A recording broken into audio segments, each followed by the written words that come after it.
Olá, meus caros alunos, tudo bem com vocês? Sejam bem-vindos aí para mais uma correção, do nosso PET 4 de História, Nós vamos fazer a correção da semana 4, tá?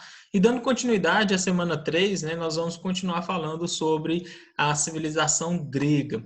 E nessa etapa aqui nós vamos falar um pouquinho sobre a cultura grega, alguns dos seus costumes que permanecem até os dias atuais, que fazem parte aí, da sua cultura, e falar um pouquinho aí das duas principais polis gregas, que eram rivais entre si e das suas diferenças, que era Esparta e Atenas, São as duas principais aí e que vão marcar o chamado período clássico, da história aí da Grécia Antiga.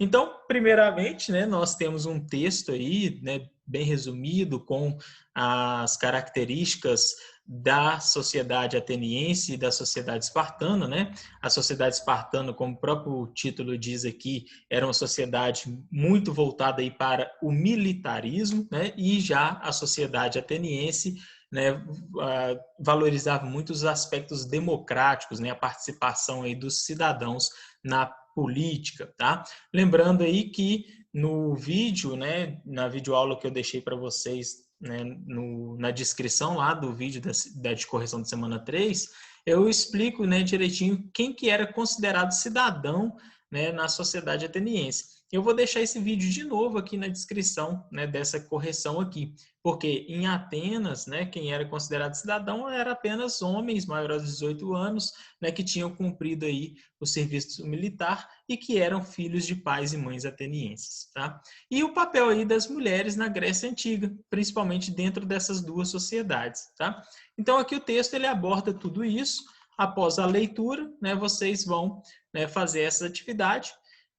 Nós temos aqui um quadro com algumas informações e vocês vão escrever a qual cidade, estado, qual polis pertence a essas características, se é Esparta ou Atenas.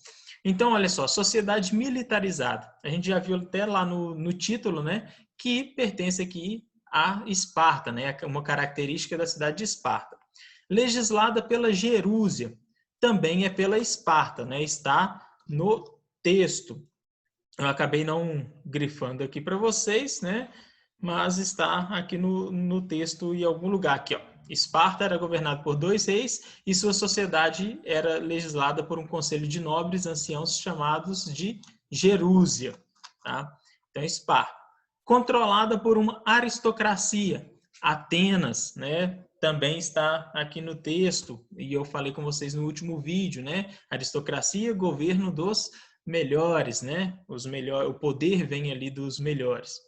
Sociedade oligárquica é Esparta, que é o governo de poucos. Apenas os esparciatas é que exerciam o poder. Aqui, ó, a estrutura social onde uma parte pequena da sociedade exercia o poder foi chamada de oligarquia, governo em poucos. Isso daqui em Esparta, Só essa elite dos esparciatas é que tinham direitos políticos. Adeptos da democracia, Atenas, nós já vemos falando aí isso daí há algum tempo.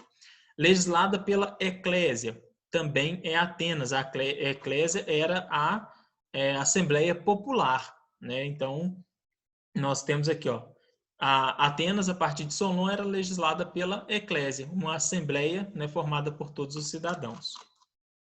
Mulheres circulam livremente, Esparta, e mulheres sem participação política, Atenas, porque a gente viu que em Atenas somente os cidadãos, que eram homens, maiores de 18 anos, tinham cumprido o serviço militar, filhos de pais mais atenienses e que eram considerados cidadãos.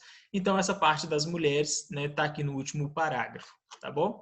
Então, fica dessa forma aqui a correção.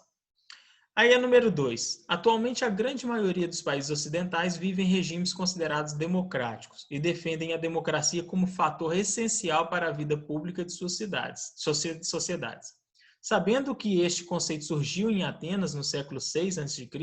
e que nações como o Brasil são adeptos deste regime, escreva o que você entende como democracia na atualidade. Então, olha só, o Brasil vive um regime democrático, né? Nós somos uma democracia. E o que vocês entendem por esse regime democrático? O que isso significa para vocês, né? E esse conceito de democracia, ele vem aí, né, da Grécia Antiga. Apesar de que nas sociedades atuais, na maior parte delas, tenha sido um pouco, tenha se transformado, né, um pouquinho esse conceito aí de democracia, tá? Aí eu pus aqui para vocês, resumidamente, que democracia é a participação dos cidadãos na política, seja por meio indireto ou direto, tá? Direto é no caso lá da Grécia Antiga, né, de Atenas, onde os cidadãos eles iam em praça pública votar as leis, participar ali diretamente da política.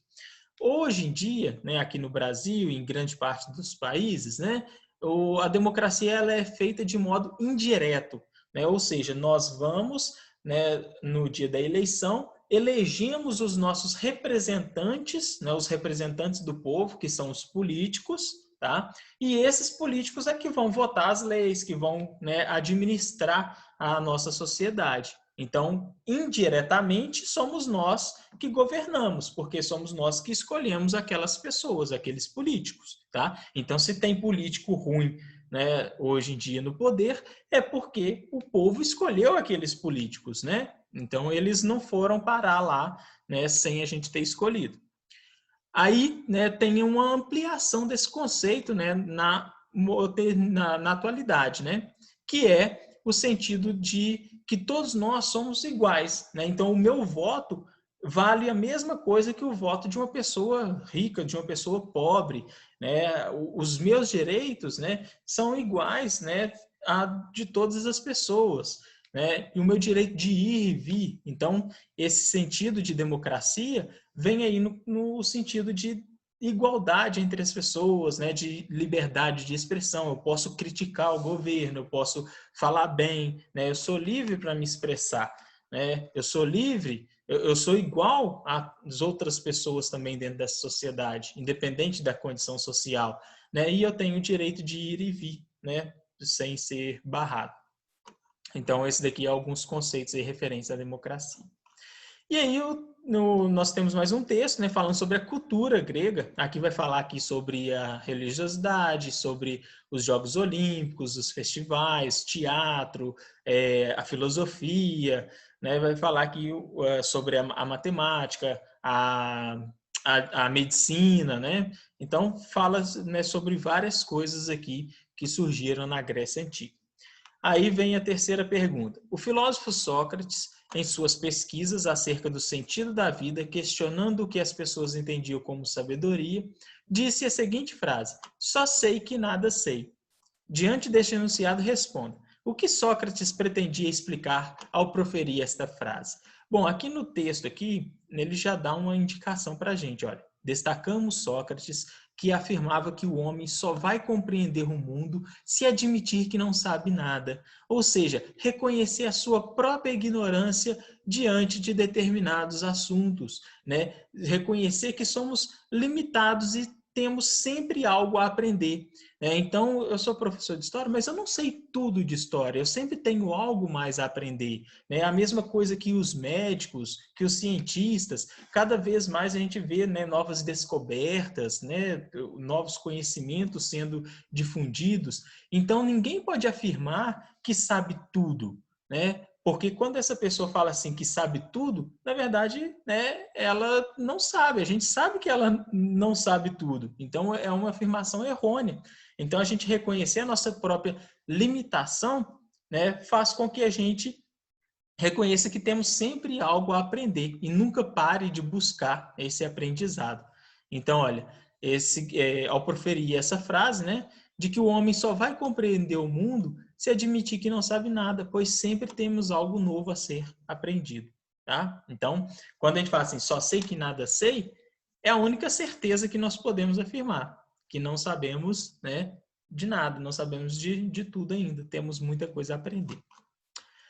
A letra B. Em sua opinião, o ser humano tem conhecimento suficiente para explicar o mundo em que vive? Explique. Né? Aí é uma resposta pessoal, né? Vocês acham que o ser humano tem capacidade de compreender tudo, né, o que existe no mundo, ou, né, tem algumas coisas que nós não somos capazes de compreender, ou ainda não somos capazes de compreender, né? Porque, como diz aqui o Sócrates, né, sempre temos algo a ser aprendido, né? Então, pensem nisso daí, né, na hora de elaborar a resposta de vocês aqui. E a número 4, qual o maior legado das festividades religiosas a Zeus que eram realizadas na cidade de Olímpia, na antiguidade, e deixou para a sociedade moderna? Bom, então respondendo essa primeira pergunta é os Jogos Olímpicos, né? Os Jogos Olímpicos que ocorrem de 4 em 4 anos, eles são inspirados aí, né,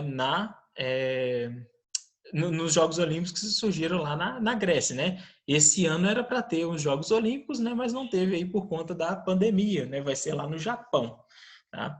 E aí a segunda pergunta: existem esportes nos jogos atuais que eram praticados na antiguidade? Exemplifique.